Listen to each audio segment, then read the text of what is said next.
Aujourd'hui, c'est le 15 octobre. Le manque est trop fort. Je ne résiste pas au besoin de retourner au bord de l'eau, juste pour le plaisir.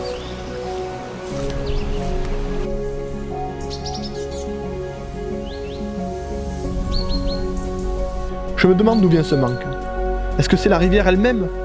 Le besoin de pêcher? De voir un leurre se déhancher au bout de la canne? Les touches puissantes et l'adrénaline qui crèvent le plafond? Le fait de chercher des solutions. Tout comprendre de cet animal. Savoir si elle est active, si elle dort, si elle se nourrit ou si elle est juste méchante et territoriale.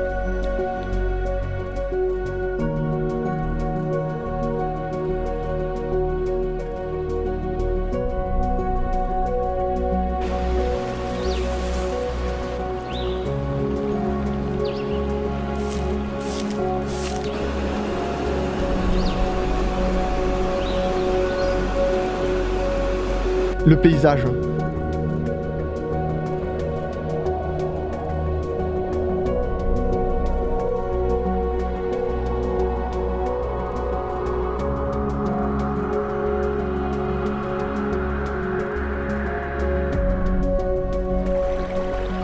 Les rivières elles-mêmes, des petites, des moyennes, des calcaires, des volcaniques.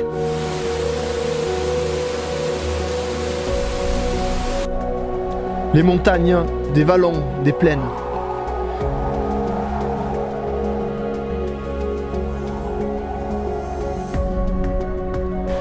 Les eaux translucides, des eaux plus piquées.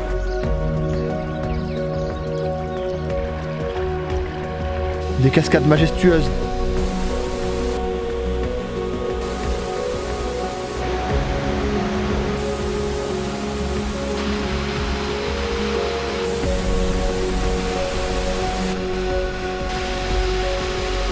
Des rapides, des radiers ou encore de grands plats. Je crois qu'en réalité c'est un tout. Un peu de magie quelque part. Un petit miracle qui te fait te sentir chez toi, même au bout de la France, même au bout du monde, du moment que tu es au bord de l'eau. Plus rien ne compte, il n'y a plus de problème.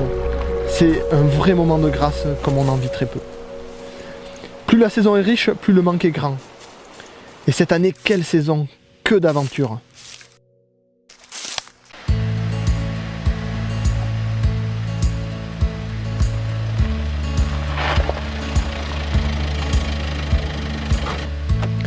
Des souvenirs cette saison, il y en a tellement.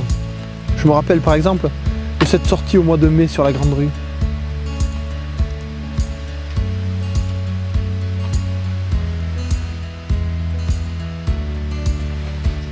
Cette rivière que je connais si bien. C'est un peu mon jardin, mon petit paradis.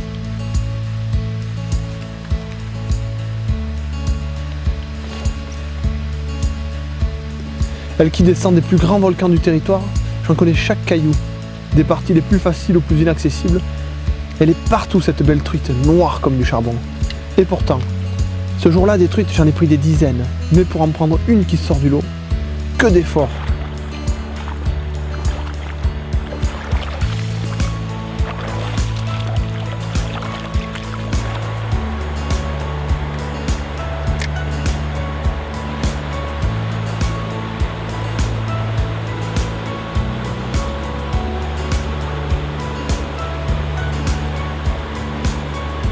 Les truites étaient actives, ça c'est sûr. Derrière chaque caillou, dans chaque veine, le petit leurre se faisait secouer, percuter violemment.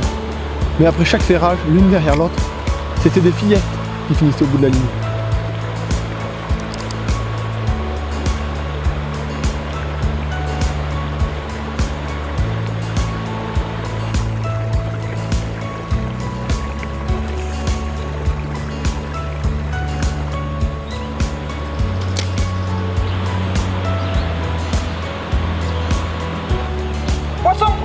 Poisson! Yeah, super! Je la sentais arriver celle-là.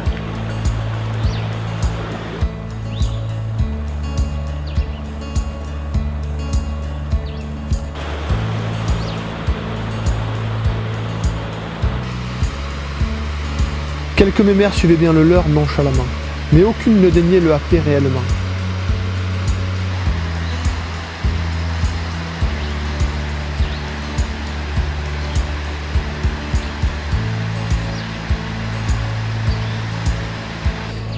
Pour les décider, une solution s'impose, changer de taille.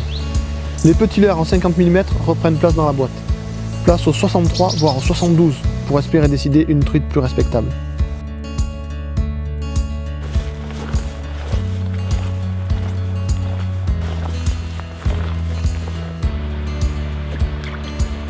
Je remonte la rivière sur plusieurs kilomètres à la recherche du poisson du jour, alternant des zones diverses comme en offre cette rivière.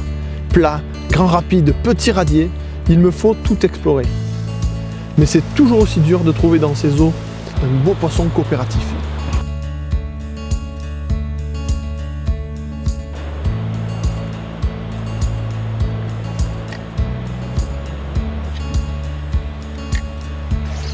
Cette rivière, j'y passe des centaines d'heures. Mais elle me plaît toujours autant, elle me propose chaque fois un défi différent. C'est une rivière comme perdue, une petite Amazonie où le plaisir de la pêche est décuplé par le décor sauvage.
Allez, on s'adapte, on cherche une solution pour prendre un peu plus gros. Avec des leurres plus imposants, la taille des prises augmente. Mais ce n'est pas encore le lingot attendu.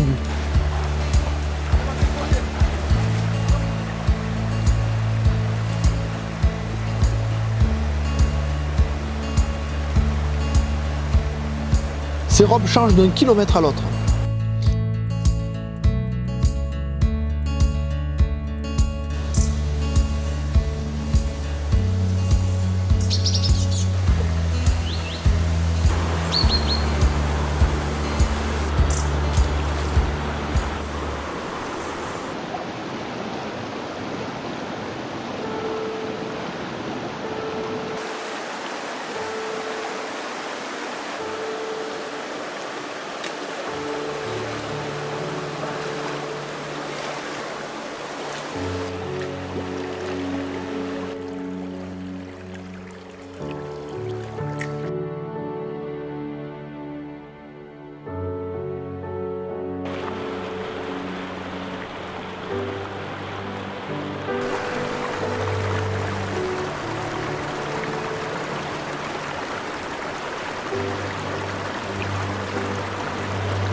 Encore une veine. C'est un long radier profond, de quoi cacher de belles surprises. Le leurre virevolte dans le courant, quand soudain, bim, l'attaque brutale vient plier du carbone. Enfin, ça c'est plus sérieux, une belle truite de la rue rejoint l'épuisette.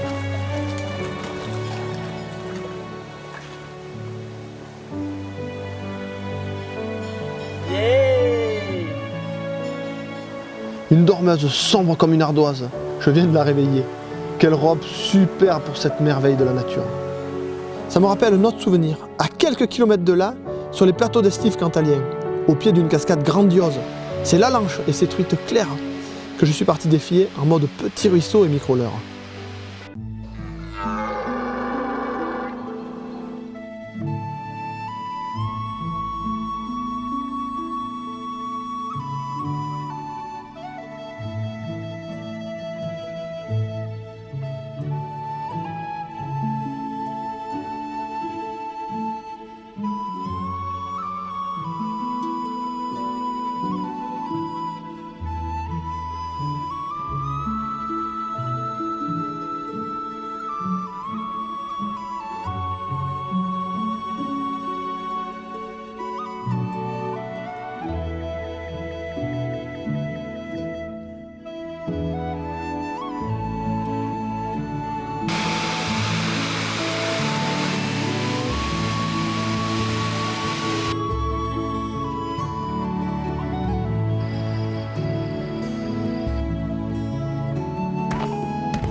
La Lange, c'est une rivière de quelques dizaines de centimètres de large, jusqu'à 2 mètres. Les poissons y sont nombreux, mais pas si faciles. La discrétion est reine, c'est une pêche en mode sioux, presque une chasse.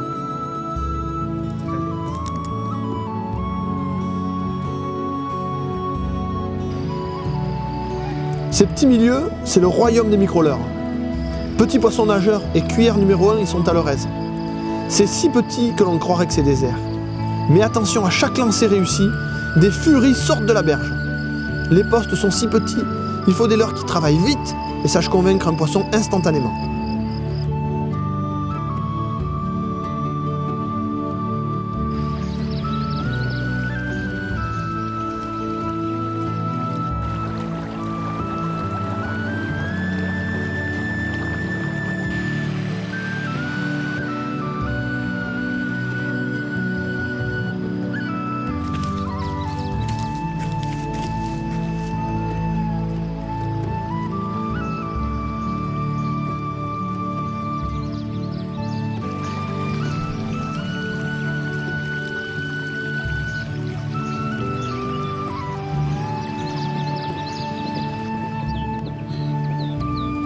Forcément, qui dit plateau d'estive dit vache. C'est marrant. À un moment, je me rappelle avoir senti une présence derrière moi, alors que j'étais concentré sur mes truites. Ici, les vaches curieuses regardent plus souvent passer les pêcheurs que les trains.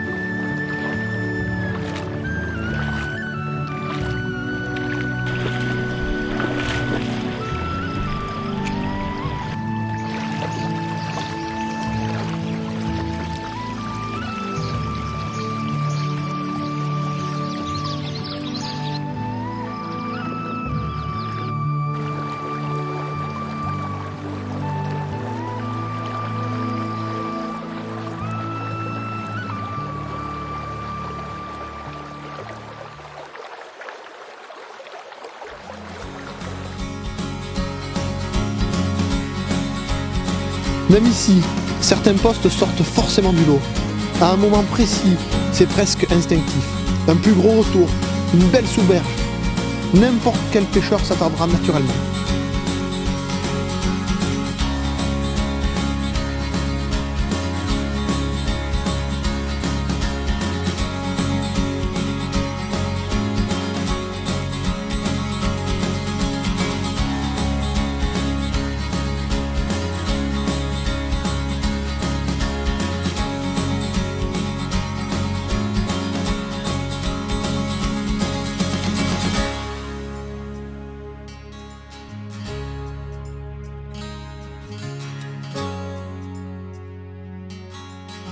Ce jour-là, ça a payé.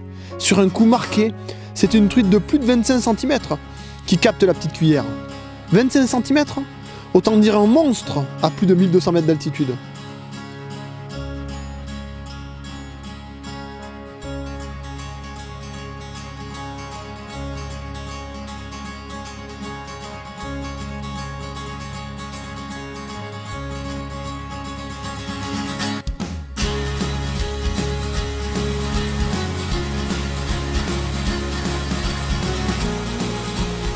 J'ai fini cette sortie au pied de la cascade. Forcément, je n'ai pas pu m'empêcher d'aller gratter les locataires de la seule zone profonde à des kilomètres à la ronde.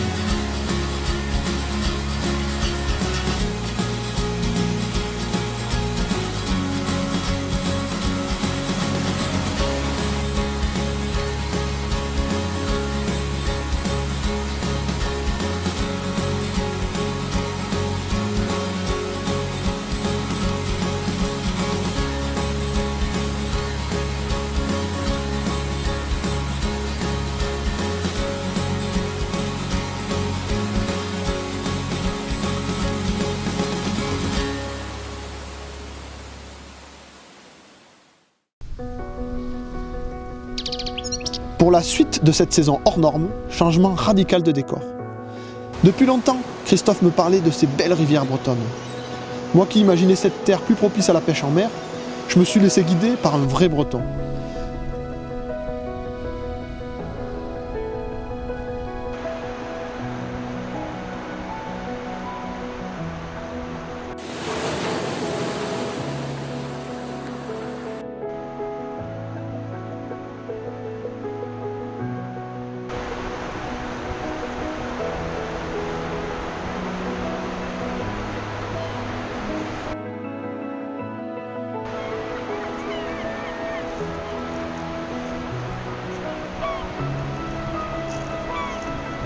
Pour mes premiers coups de ligne sur le Trieux, après 800 km de route, je retrouve Christophe au bord de la mer.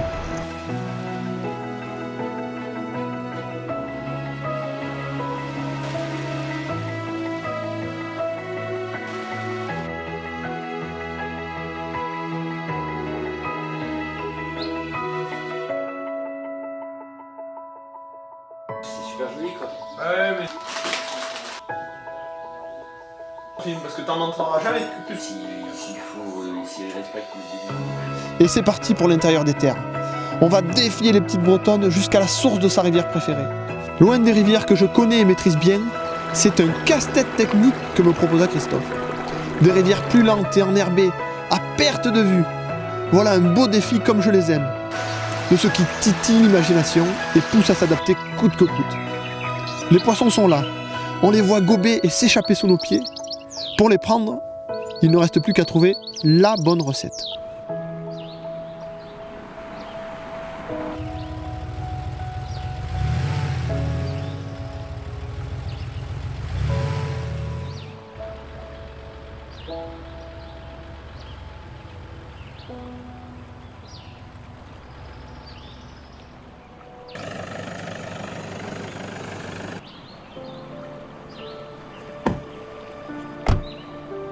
Le paysage breton est vraiment superbe. Chaque sortie me rappelle à quel point la France est belle et diversifiée. Surtout, je trouve que ces coquines de truites ont vraiment bon goût pour choisir leur lieu de vie. Leur traque me permet à chaque périple de découvrir des zones formidables.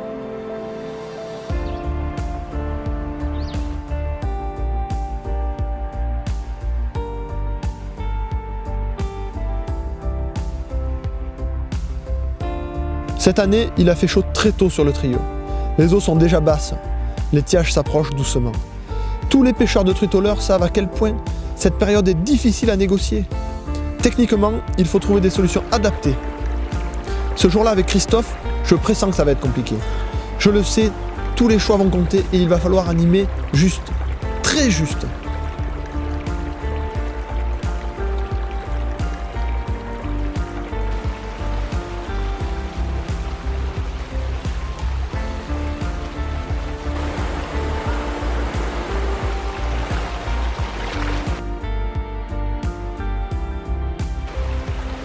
Je sais par expérience que quand la chaleur rend les poissons amorphes, il faut savoir être insistant. J'opte pour une solution 1000 fois payante dans ces conditions. Cibler des zones plus calmes et pêcher avec un petit suspending en simple lancer ramené très lent. Rien de mieux pour sonner le réveil des salmonidés endormis et déclencher une réaction violente. La technique sera vite payante et mes premières truites bretonnes ne pourront supporter cette animation outrageusement casse-pied.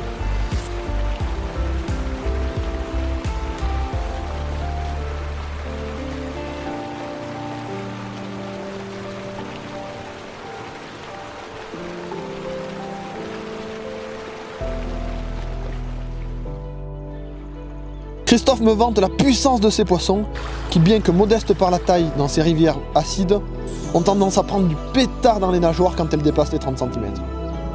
Il n'aura pas le temps de finir sa phrase. Une ombre sortie de nulle part bondit sur mon petit leurre qui se déhanchait gentiment. Boum! Quelle touche! Chandelle! Chandelle! Ce poisson est un vrai diable. Et elle est bien plus belle que celle piégée jusqu'à maintenant.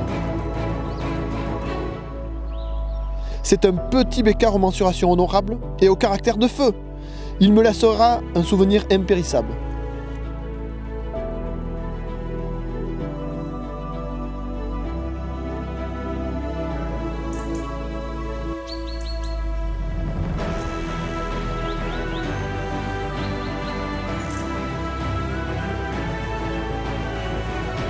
Christophe, de son côté, peigne une jolie veine. Les prises commencent à s'enchaîner sérieusement.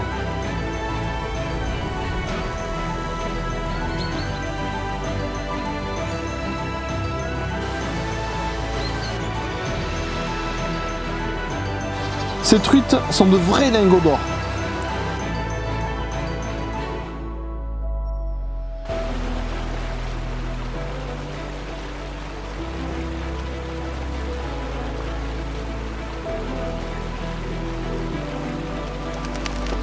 Au fil de ces périples, Christophe nous fait remonter le petit fleuve côtier. On finira par se retrouver en plein bocage breton, dans un paysage vallonné et mystérieux, qui en plus de son intérêt halieutique, fait naître chez nous un sentiment presque mystique.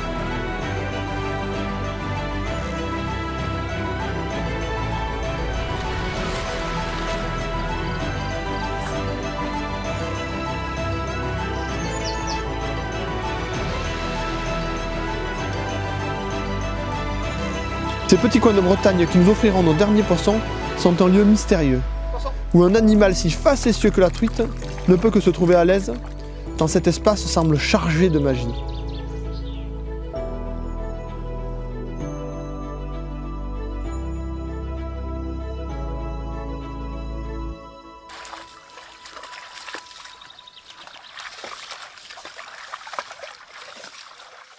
À peine remis de mes émotions, retour au bord de l'eau et nouveau défi au programme.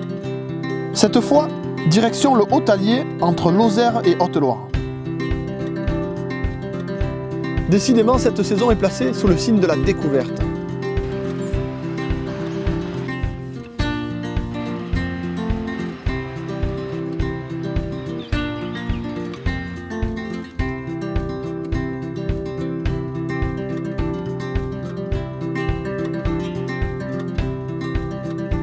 Quel bonheur de regarder ces veines fortes avant de déclencher les hostilités.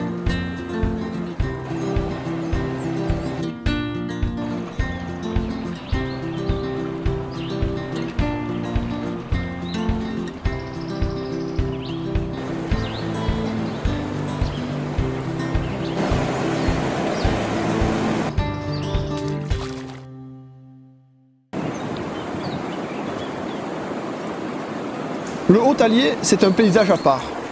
Une gorge sauvage et forestière où coule une rivière rapide parsemée de blocs rocheux.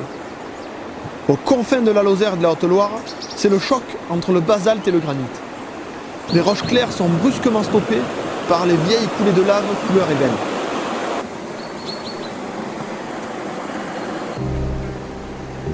Les animations se veulent puissantes. Je secoue la canne pour faire dans chaque veine un tintamarre volontaire. Le résultat ne se fait pas attendre. Les prises s'enchaînent, livrant une robe très ponctuée avec un dos vert caractéristique.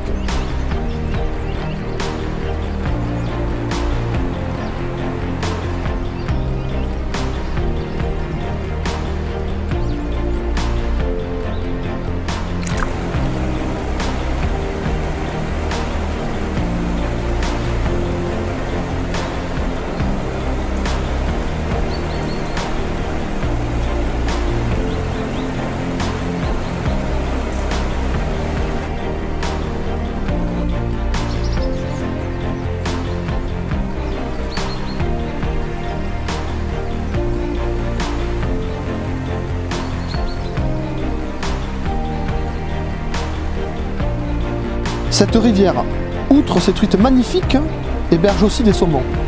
Pour preuve, les jeunes tacons ne sont pas les derniers à attaquer les petits leurres. Il faut les remettre à l'eau avec précaution.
Pour un pêcheur au leurre, l'Allier c'est un terrain de jeu typique. Les postes marqués, les veines fortes, les poissons réceptifs donnent le ton.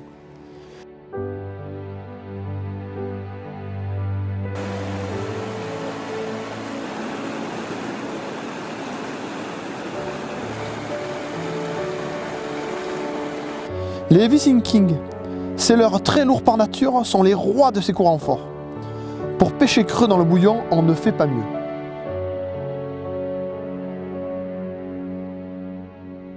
Au final, grisé par ces poissons superbes, je ne changerai pas la stratégie pour duper un sujet aux mensurations plus rondettes. Parfois, il faut savoir profiter du moment présent.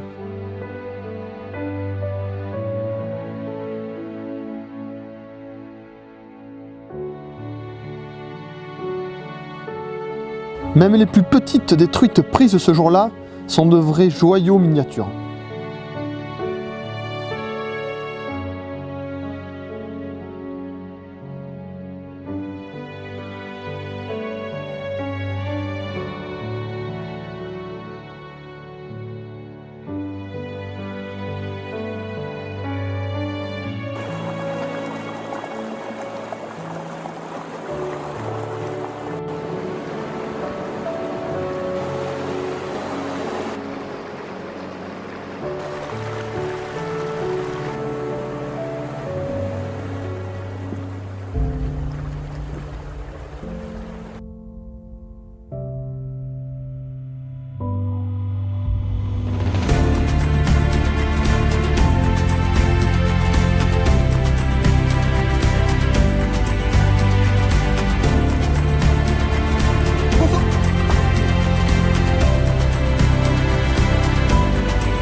Je reviendrai pour défier à nouveau cette rivière et peut-être que je capturerai alors une des doyennes qui hante forcément les lieux.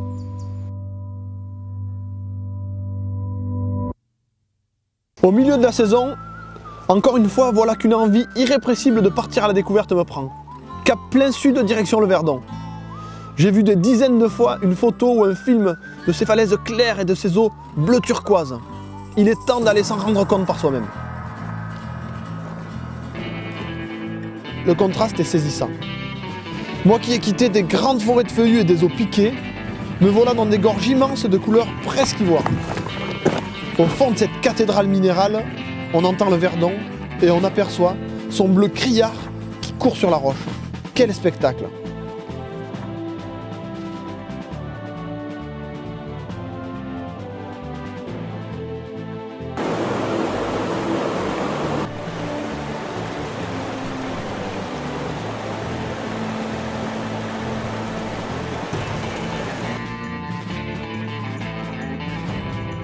La rivière court vers le lac de Sainte-Croix en aval, une des plus grandes retenues de France, connue pour ses truites gigantesques, des paysages surprenants entre criques, plages et mangroves.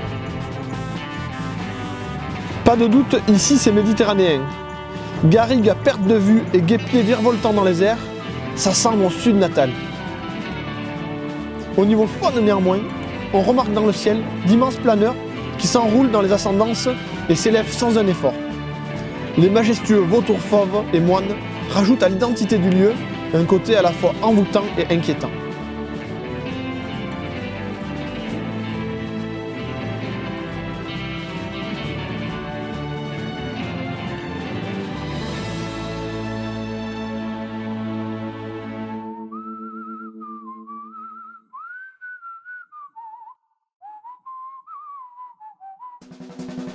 Mais je ne suis pas là uniquement pour rester admiratif, même si le coin s'y prête. Canne en main, cette eau claire et bleutée m'inspire.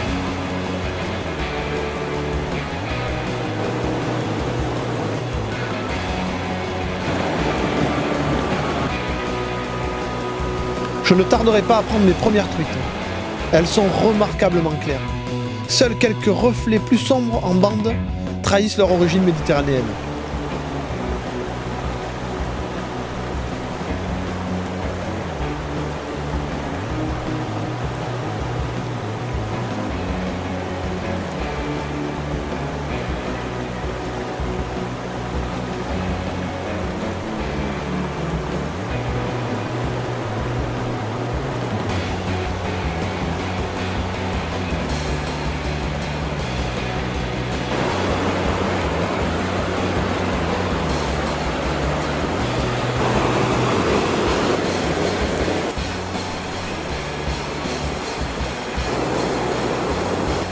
Dès le début, je trouve la pêche, avec des petits leurres coulants, agités dans les coups marqués.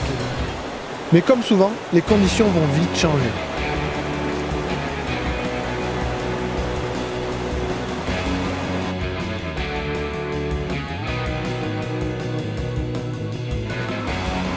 En quelques minutes, l'eau se trouble, le courant se renforce, surtout, on perd plusieurs degrés. Aïe, l'eau qui se rafraîchit d'un coup, ce n'est jamais bon signe. Moi qui croyais pouvoir dérouler et profiter tranquillement de ma pêche, me voilà prise au piège d'une eau fraîche et couleur sable.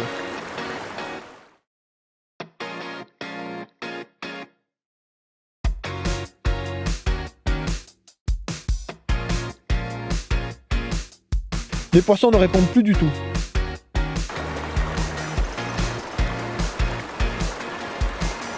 Il me faudra monter largement en taille de leurre pour décider à nouveau quelques truites anesthésiées par la chute de température.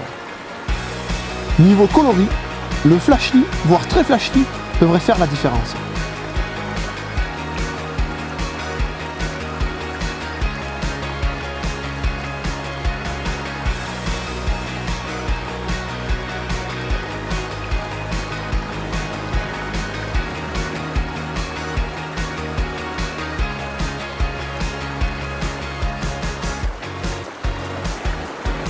Poisson!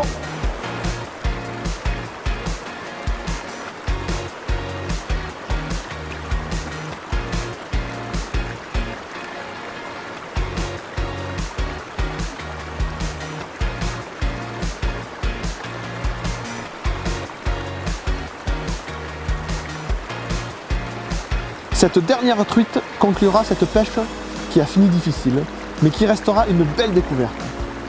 J'ai déjà ma prochaine sortie en tête, ce sera toujours dans le sud, mais bien plus à l'ouest.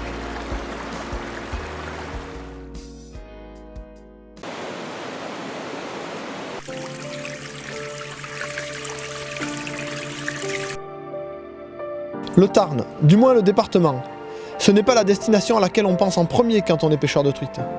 Mais Marc, un collègue guide, a insisté pour me faire découvrir le Torrey, une rivière qui serpente au pied de la montagne Noire.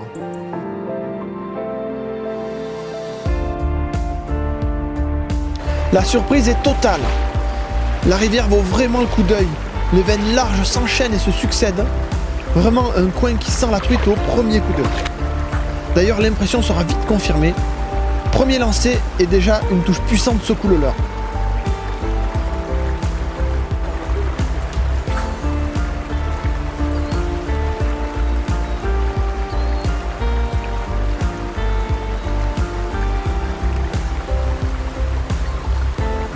Chaque veine est occupée, les prises s'enchaînent et nous commençons à prendre beaucoup de plaisir.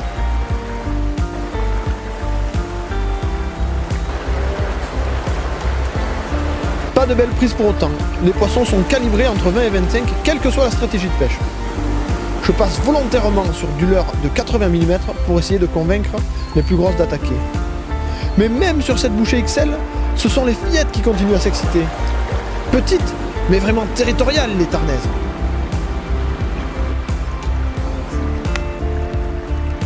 À force de persévérance, j'en déciderai bien une.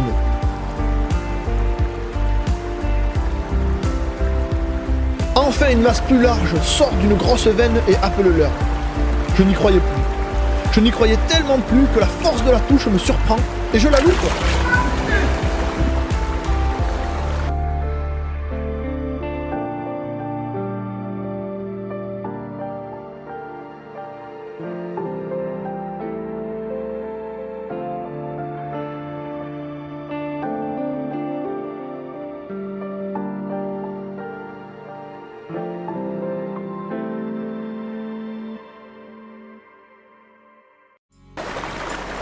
Je continue ma progression sur la rivière avec Marc. Entre gros blocs et falaises calcaires, veine après veine, les captures se suivent et se ressemblent.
En bon guide, Marc me propose de découvrir une autre rivière à proximité.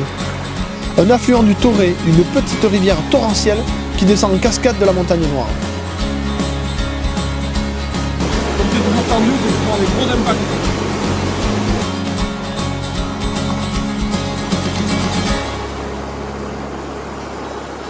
Je suis presque comme à la maison. Cette petite rivière est vraiment superbe. C'est toute l'essence de la pêche à la truite qui transpire dans ce lieu. Avec des truites nerveuses et sombres comme j'aime.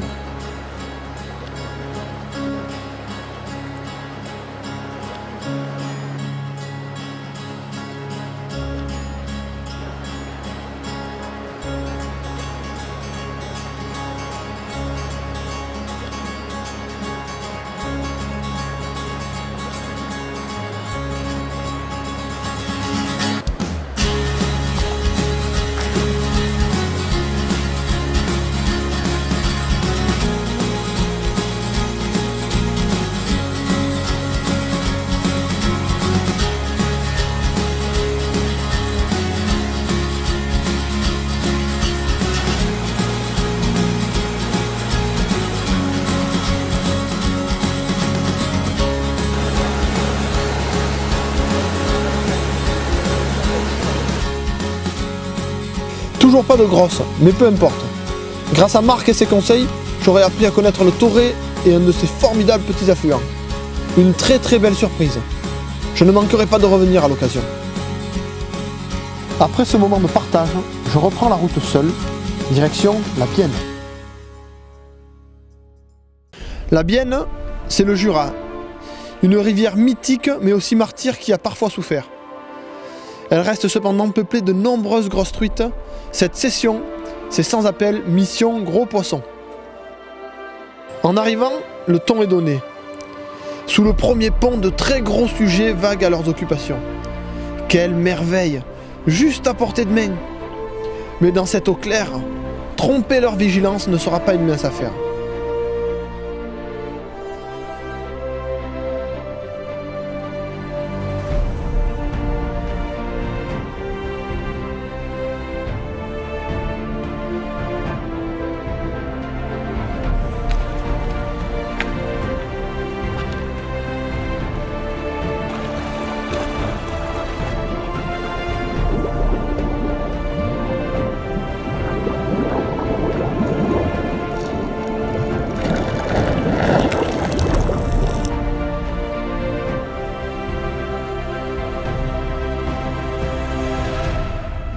D'autres pêcheurs ont eu la même idée. Sur cette rivière mythique, je ne suis pas seul. Mes cibles du jour sont extrêmement éduquées. Dès les premiers coups de ligne, leur attitude apeurée m'inquiète. Il me faut pêcher juste, encore plus que d'habitude.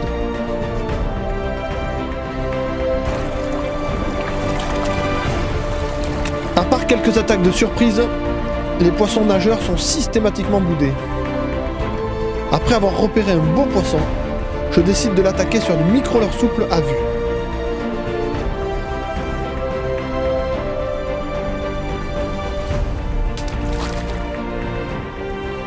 Elle se jette dessus et me laisse entrevoir un début de solution.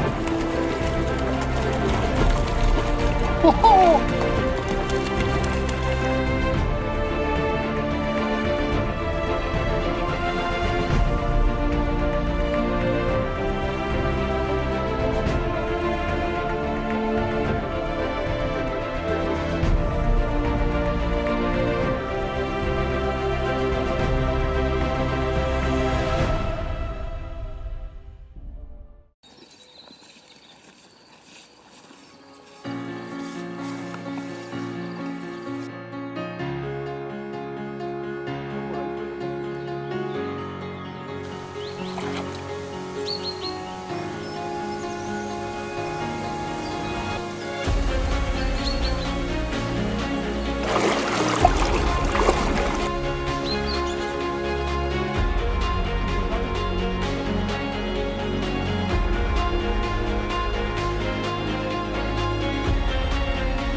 Même si ces poissons sont extrêmement prudents, elles ont un vrai sale caractère. Ce sera leur perte. Un petit poissonnet de plastique qui ose s'approcher d'elles est systématiquement châtié. Quelques beaux sujets n'y résisteront pas.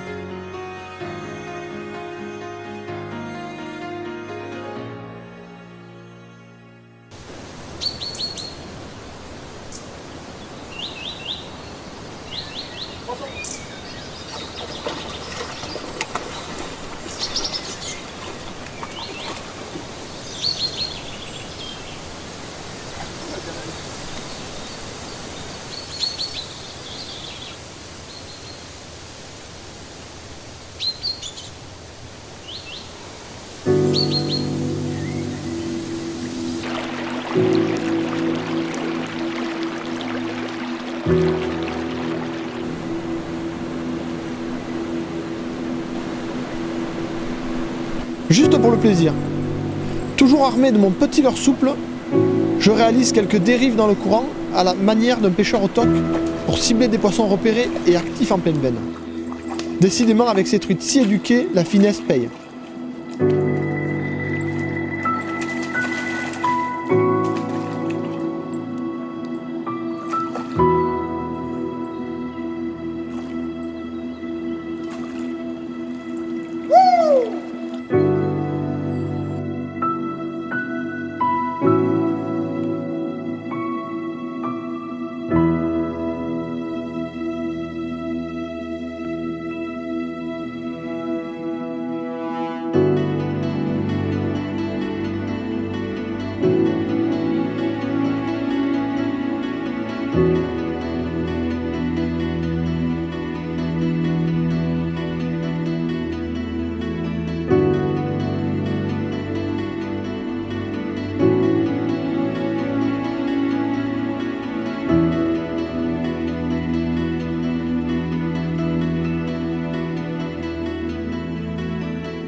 Au final, ce sera une sortie magique, avec de belles truites à la robe méditerranéenne marquée et plutôt sombre. À part une Atlantique peut-être un peu perdue.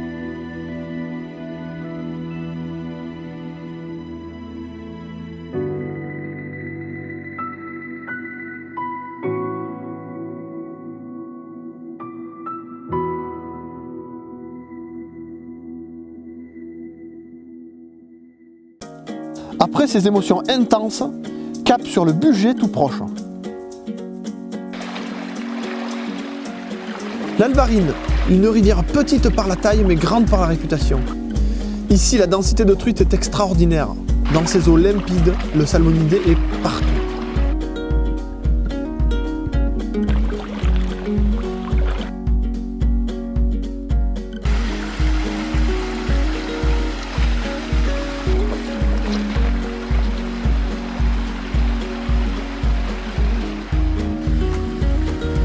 Je l'avais déjà pêché, mais revenir sur cette rivière calcaire est toujours un moment fort. Pour capturer ces petits démons, je remise ma traditionnelle canne spinning et opte pour une petite bait finesse. Je vais ainsi gagner en cadence et en précision. Premier coup d'œil dans l'eau, mes partenaires de jeu sont toujours là. Ne reste plus qu'à trouver de quoi les tromper.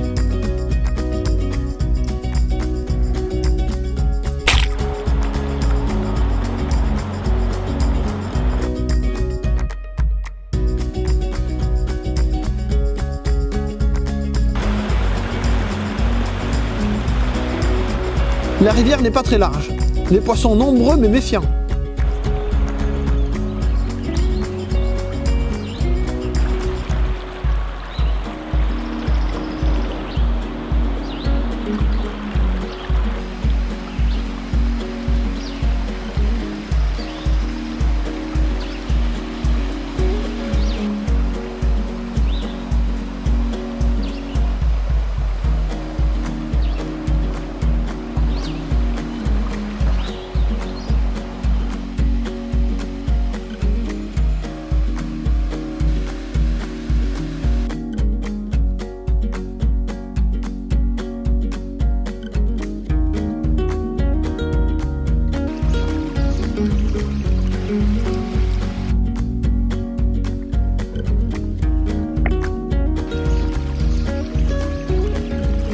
Au détour d'un radier, je croise Julien, avec qui je partagerai un bout de chemin.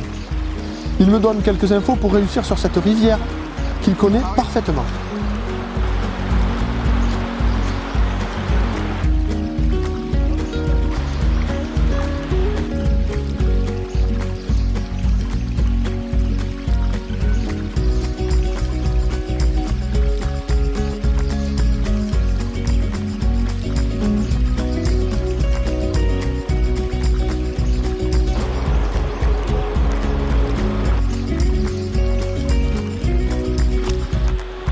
Preuve, même les ombres sont séduits par ces petits leurres animés dans le courant.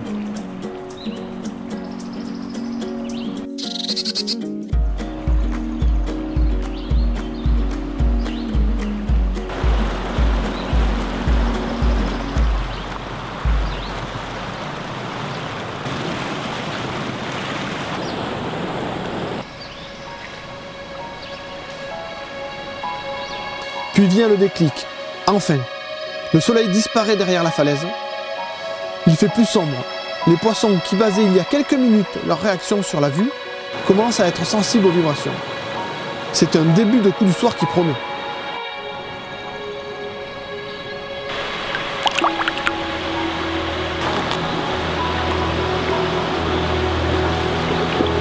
Yes! Les prises s'enchaînent enfin.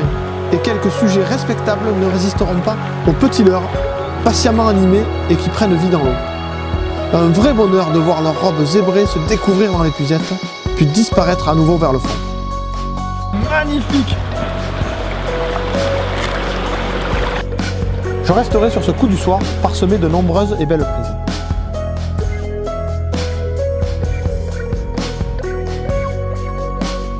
Puis direction les Alpes, en traversant des paysages montagneux magnifiques pour retrouver une bande de copains entre Vercors et Chartreux.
Nous sommes tous ici pour terminer la saison en beauté, entre beaux poissons et franche rigolade.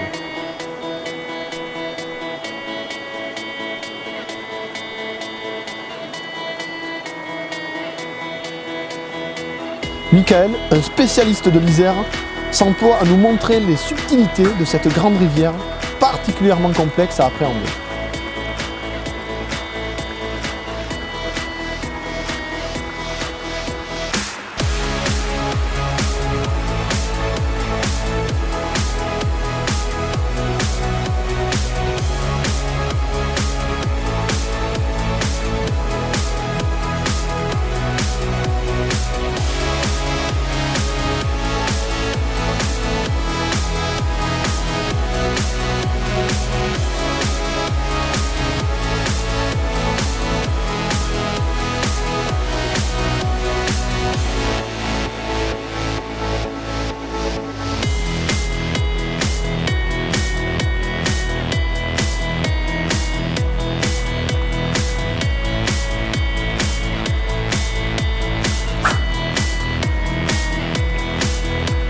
Moi qui suis là pour voir du spécimen, c'est la plus petite du jour qui secoue la ligne.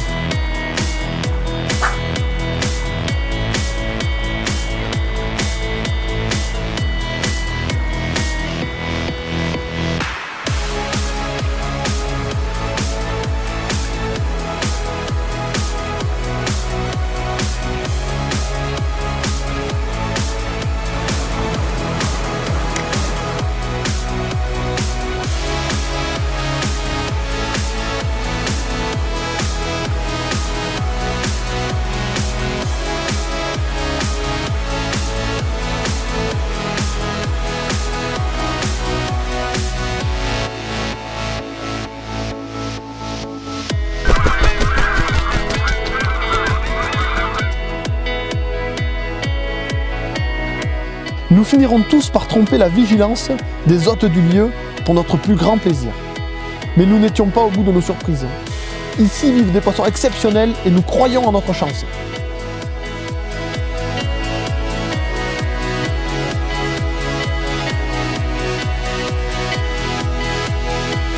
Michael annonce une grosse touche. Le carbone plie très fort. Enfin, l'animal exceptionnel rejoint mon épuisette. Waouh, cette merveille! Ouais!